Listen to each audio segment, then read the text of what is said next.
Fala, meus bigs, minhas bigzinhas, doutores e doutoras. Hoje nós vamos falar sobre o sistema digestório. Um dos assuntos que mais cai no Enem, né, na Baiana, você vai perceber que é fisiologia. E a fisiologia compreende o quê? O corpo humano. E o primeiro sistema que a gente vai estar falando é sobre o sistema digestório. E eu costumo falar para o meu aluno que ele tem que lembrar de lá do início, da origem, Se você falar do desenvolvimento embrionário, você vai lembrar de 3 folhetos embrionários: endoderma, mesoderma e ectoderma. O sistema digestório, você vai perceber que ele é originado a partir do endoderma.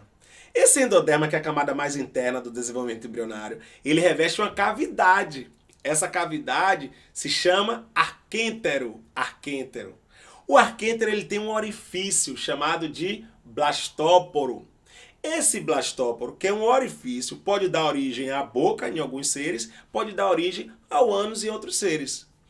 Resumidamente, você pode falar que quem dá origem à boca nós vamos chamar de protostômios e quem dá origem ao ânus nós vamos falar de deuterostômios. Os seres humanos são deuterostômios, ou seja, o blastóporo origina o ânus. Quando você vai falar da evolução, evoluindo, hein? Quando você pega os invertebrados, vamos lá, poríferos, quinidários, platelmintos, né, matelmintos, né? Aí você vê anelídeo, molúsculo. Você tem que lembrar que toda vez que o vestibular trouxer para você que ele só tem um orifício, só tem uma entrada e saída, por onde entra, sai o alimento. Aí é um sistema digestório incompleto. Mas se o vestibular trouxer para você que ele tem, um orifício de entrada, um orifício de saída, é um sistema digestório completo. No caso dos cordados, peixes, anfíbios, répteis, aves e mamíferos, nós temos aí um sistema digestório completo. Não quer dizer que lá no invertebrado, quando formos falar em outra aula, não tenha sistema digestório completo. Mas como a gente vai focar um pouquinho no ser humano, no sistema digestório humano, você vai observar que nós temos que lembrar os tipos de nutrição. Quais são os tipos de nutrição que nós conhecemos? Existem os seres heterotróficos, existem os seres autotróficos. Autotróficos são seres que conseguem produzir seu próprio alimento. São 2 processos: fotossíntese, quimiossíntese. Assunto esse também que iremos abordar em bioenergética. Mas quando falamos de heterotróficos, são seres que não produzem seu próprio alimento e precisa adquiri-los através de outras fontes, ok? E quando a gente fala agora em relação a essa digestão, a digestão ela pode ser intracelular, ela pode ser extracelular, ela pode ser extracorpórea. Observe que intracelular nós lembramos dos poríferos, a intracelular nós lembramos dos poríferas, as esponjas. Mas quando você fala olha só, gente, quando você fala de extracelular, a maioria dos vertebrados, extracelular. Mas lembre-se que a intracelular, você vai falar de fagocitose, você vai falar de pinocitose. Fagocitose é o englobamento de partículas sólidas, fagos, comer. Pinocitose é o englobamento de partículas líquidas, beber. Então, quando nós falamos assim, tô falando intracelular, esponja, extracelular, vertebrados. A intracelular você vai lembrar de uma organela citoplasmática também chamada de lisossomos. Organela citoplasmática responsável pela digestão dos nutrientes. Aí você disse digestão intracelular. E quando fala de extracorpórea? Os fungos liberando substâncias no meio e absorvendo o seu nutriente. Aracnídeo, digestão extracorpórea. Equinodermos. Os equinodermos são seres como ouriço do mar, pepino do mar, estrela do mar. Então, esses tipos de nutrição, galerinha, heterotrófico, autotrófico, que é digestão intracelular, digestão extracelular, digestão extracorpórea, eu não posso esquecer. Galerinha, agora que a gente já falou sobre a questão da evolução, da origem, da digestão intracelular, digestão extracelular, extracorpórea, a gente precisa agora lembrar, olha pra cá, a gente precisa lembrar do que ele é composto, o sistema digestório. O sistema digestório, olha só, é composto por um tubo e glândulas. Túbulos e glândulas. Pensa comigo. Um tubo que começa na boca e termina no ânus. E essas glândulas são as ditas glândulas anexas. As glândulas salivares, olha só, o pâncreas e o fígado. As glândulas salivares, nós sabemos que são 3 pares. Ó, salivares, ó, parótida, ó, submandibular e sublingual. Nós temos 3 pares. A parótida é a maior. Você lembra logo da parótida? Porque quando você inflama ela, você desenvolve uma doença chamada parotidite. Olha só, terminou em ite. E parótida, inflamação da parótida. E vocês devem ter esse conhecimento como que papeira, cachumba, isso vai de região, né? Vai de cultura. Mas a parotidite nada mais é do que a inflamação da parótida. Quando você fala do fígado, outra glândula que nós iremos estudar, que é uma glândula anexa, e o pâncreas também, que é conhecida como uma glândula anfícrina, tem uma parte endócrina e uma parte exócrina. Imagina você que aqui nós temos aqui, como a gente falou, da abertura na boca. Depois da boca você tem a faringe, não confunda com laringe. Você tem o esôfago, depois do esôfago você tem o estômago. Na entrada do estômago você tem uma abertura, ó, um esfíncter, um anel, ó, contrai, relaxa. O esfíncter é o que? Cárdico. Ó, o esfíncter cárdico, cárdia, que ele abre e fecha. E na saída do estômago, você tem o que? O esfíncter pilórico, o piloro, que abre e fecha. Então nós estamos agora falando só da anatomia. Depois do estômago, você tem o que? O intestino delgado. Ele se divide em 3 partes. A primeira porção você vai falar do duodeno, depois o jejuno e depois o íleo. Então você tem o duodeno, jejuno e íleo. Olha aí, intestino delgado. Quando você passa do intestino delgado, você tem o intestino grosso. Esse intestino grosso também é dividido em 3 partes. Você tem o seco, o cólon, né? E você tem o reto. E terminando, você tem o ânus. Com isso, você acabou de aprender o início do tubo e o final do tubo. Boca, faringe, esôfago, estômago, intestino delgado e intestino grosso. Nós vamos falar um pouquinho da fisiologia. A fisiologia, tá bom? Vamos lá? A gente falou da anatomia, agora você vai para a fisiologia. A digestão ela começa na boca. A digestão ela começa na boca. E a gente falou que a digestão pode ser o quê? Pode ser mecânica ou pode ser química. A mecânica é o ato, ó, de mastigar. Ó, você tem a língua, você tem a bochecha, você tem os dentes.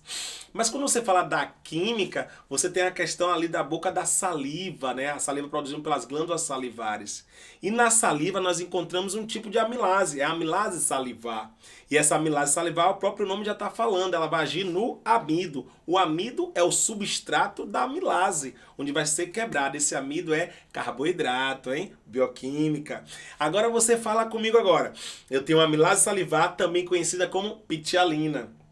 Agiu ali agora a nossa amilase, você está degradando o carboidrato, um polissacarídeo. Logo mais tarde você vai passar pela faringe, olha aí o esôfago, você tem um estômago. Lá no estômago está esperando o quê? O HCl. HCl está esperando o quê? O pepsinogênio. Pepsinogênio juntou-se com o HCl. Esse HCl, pepsinogênio, você vai ter agora uma pepsina que vai agir aonde? Vai agir na proteína, vai quebrar essa proteína. Você vai ter ali peptídeos, você vai ter ali aminoácidos. Lembra-se que as enzimas elas precisam de um pH ideal. Se a gente falar de amilase salivar lá na boca da pitialina, você tem que lembrar que na boca é um pH o quê? É um pH neutro. Quando você passa para o estômago é um pH o quê? Um pH ácido. Então cada enzima necessita do seu pH ideal, senão ela não funciona. E isso o vestibular cobra de você, que você entenda que a enzima precisa de um pH ideal para funcionar. Depois que ela sai do estômago, vai para o intestino delgado, aí você tem a comunicação do fígado, olha aí, liberando aí a sua bile, essa bile vai ser armazenada na vesícula biliar, a bile vai ser armazenada na vesícula biliar, e aí essa vesícula biliar vai contrair, vai liberar a bile ali no intestino delgado. O pâncreas também está conectado com o intestino delgado. Como se chama a primeira porção do intestino delgado? Duodeno. duodeno. Esse duodeno vai receber então a bile e vai receber o suco pancreático. O suco pancreático é uma substância rica em enzima, lipase pancreática, hein? Tripsina, ó, olha só, amilase pancreática, outro tipo de amilase. Temos a amilase lá da boca, a amilase salivar, a amilase agora pancreática. Então observa, por favor, que você vai ter aí duas substâncias interagindo ali no intestino delgado, no duodeno. A bile não é enzima, a bile ela vai favorecer a ação da lipase. Lipase tem substrato o quê? O lipídio. Então a bile não sendo enzima, quem vai ser a enzima agora que vai agir é a lipase. Lembra, por favor, meus queridos, olha para cá, você tem vários tipos de enzimas, vários tipos, você tem renina, você tem pepsina, você tem enteroquinase, peptidase, todas essas enzimas vão interagir de acordo com o seu pH e o seu local. Então você tem que entender que o alimento ele vai ser degradado em substâncias menores para ser assimiláveis, e essas substâncias menores para serem assimiláveis vão ser assimiladas aonde? No intestino delgado, a partir de vilosidades, dobras, e essas vilosidades contêm microvilosidades responsáveis por aumentar a superfície de absorção. Isso é importante lembrar. Quando você passa para o intestino grosso, você vai ter ali uma absorção de água, de sais minerais, né? E aí você não pode esquecer que entre o intestino grosso, entre o intestino delgado, ali na junção do intestino delgado com o grosso, tem uma estrutura, o que nós chamamos de apêndice vermiforme. E ali aquela estrutura, ela fica com a forma de um dedo de luva, né? E aí a gente tem que ter muito cuidado, porque essa estrutura às vezes inflama por motivos de infecção bacteriana, por motivo de entupimento, e aí você tem a proliferação de bactérias ou inflamação e dá o nome de apendicite. E a gente sabe que se der um apendicite tem que ter todo o cuidado do mundo para não vir a supurar e você infeccionar toda a sua região abdominal. Então é necessário fazer uma cirurgia de urgência. Agora que você pegou todo o resumo de sistema digestório, nós vamos tentar realizar duas questões para ver se você realmente entendeu esse assunto. Sistema digestório, duas questões para tentarmos finalizar com chave de ouro. Vem comigo! Gente, essa questão é do Enem 2019. Imagina você, em uma atividade prática, um professor propôs o seguinte experimento. Materiais em copo plástico, né, leite, suco de limão. Imaginem, coloque o leite até a metade do copo e em seguida adicione lentamente 20 gotas de limão. De cara aí você já sabe que o limão é ácido. E a gente já falou que o pH interfere na ação da enzima. E a gente lembrou que o estômago tem um pH ácido, olha aí. Então, levando-se em consideração a faixa de pH do suco de limão, a composição biomolecular do leite e os resultados que os alunos observariam na realização do experimento, qual processo digestório estaria sendo simulado? Letra A. Ação da bile sobre as gorduras no duodeno. Para quem não lembra, o duodeno é a primeira porção do intestino delgado. E lá o pH no duodeno, ele é alcalino. E a bile não é enzima. A bile vai facilitar, olha só, a bile vai emulsificação de gorduras. Então, se você observar na letra B, a ação do suco pancreático sobre as gorduras. Gente, o suco pancreático também vai ser liberado no duodeno. O suco pancreático tem a lipase pancreática, você tem aí a tripsina que vai agir nas proteínas e você tem a amilase pancreática. Então, você não pode colocar ali como um pH ácido, pH alcalino. Letra C, ação da saliva sobre os carboidratos na boca. Para quem prestou atenção no início, o pH da boca é neutro, então nós não vamos poder falar que o pH da boca é ácido. Letra D, ação do suco entérico. Quando eu falo de suco entérico, olha só, suco entérico, eu estou falando de intestino. E o intestino, mais uma vez, te lembro que é alcalino. E mesmo assim, ele está falando não do duodeno, jejum íleo. Está falando lá no final do intestino delgado. Então, não. Olha só, letra E, ação do suco gástrico sobre proteínas no estômago. Verdadeiro. O estômago, você tem ali a pepsina que vai degradar a proteína. Olha só, vai liberação de aminoácidos. Letra E como verdadeiro. Ok? Vamos para a próxima. Na próxima questão, essa é mais fácil, mas que cai todo ano, hein? Olha só, todo ano você vai observar que cai fisiologia. E quando cai fígado, gente, produção da bile, lembra da emulsificação, lembra do detergente. Para serem absorvidos pelas células do intestino humano, os lipídios ingeridos precisam ser primeiramente emulsificados. É o termo utilizado no vestibular, emulsificar.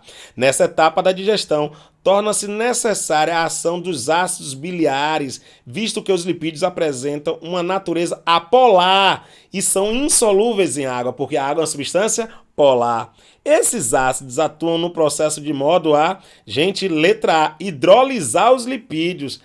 Pera aí, galerinha, a gente já falou que a bile não é enzima, a bile só vai emulsificar, vai facilitar a ação da lipase. Letra B, a bile ela vai agir como um detergente, facilitadora do trabalho da nossa querida lipase e que vai quebrar os lipídios verdadeiramente. Então a letra B. Tornar os lipídios anfifílicos. Gente, tá falando sobre anfi, quer dizer dois, afinidade. Os lipídios que têm a porção hidrofóbica e hidrofílica são lipídios encontrados na membrana plasmática. Aí você vai lembrar do que? Dos fosfolipídios, que tem a porção hidrofílica e hidrofóbica. Letra D, promover a secreção de lipase. Galerinha, tá dizendo que vai promover a secreção de lipase, aí já tem a ver já com hormônios, os hormônios colecistoquinina, olha aí, hormônio secretina que vai ter interagir com essa liberação dessas lipases.